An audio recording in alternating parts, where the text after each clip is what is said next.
किसी व्यक्ति के लिए हम जो कुछ भी करना चाहते हैं वो इसलिए नहीं हो जाता क्योंकि उसे वो चाहिए होता है, बल्कि इसलिए होता है क्योंकि उसने जरूरी योग्यता हासिल की है।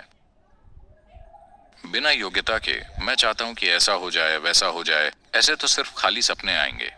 अगर जीवन को घटित होना है तो हमें जरूरी काबिलियत हासिल करनी होगी, और हमारी क्षमताएं मूलतः इस बात पर निर्भर होती हैं कि हम अपने जीवन की हर परिस्थिति में कितनी बुद्धिमानी से काम करते हैं।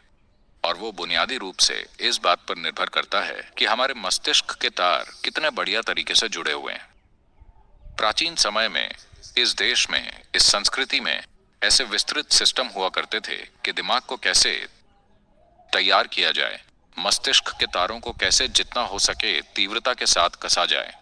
ऐसे लोग हैं। एक बड़ी सुंदर घटना है जो 1930 में घटी थी। आपने लंबे समय तक मंत्र जाप करने वाले लोगों के बारे में सुना है, शायद मंदिरों में या कहीं और। क्या आपने लोगों को होम या हवन करते हुए घंटों घंटों मंत्रोच्चारण करते सुना है?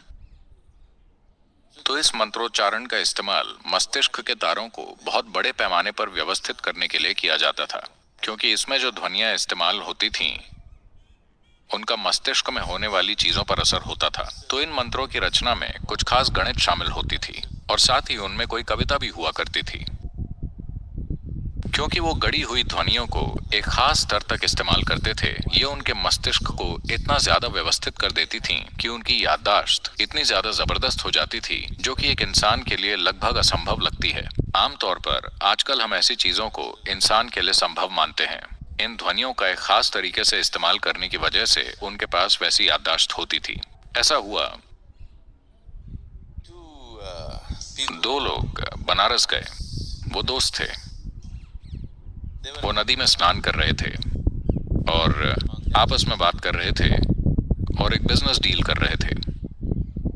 तो समझौता ये हुआ कि एक दोस्त ने दूसरे दोस्त को कारोबार करने के लिए 50,000 रुपए देने की पेशकश की। तो ठीक वहीं उन्होंने बात करके समझौता कर लिया और सौदा तय हो गया। कुछ साल बाद, क्योंकि कोई लिखित कागजात नहीं थे, तो जब इस आदमी ने पैसे वापस मांगे तो दूसरा बोला, तुमने मुझे कभी पैसे दिए ही नहीं, ऐसा कुछ नहीं हुआ है। तो वो अदालत गया। जब वो अदालत गया, उसने कहा मैंने पैसे दिए थे, लेकिन उसके पास कोई सबूत नहीं था।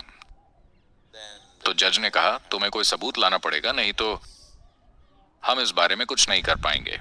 तब उसे याद आया कि जब वो नदी में थे तो उन्होंने अपने पास ही एक ब्राह्मण पुजारी को नहाते हुए देखा था।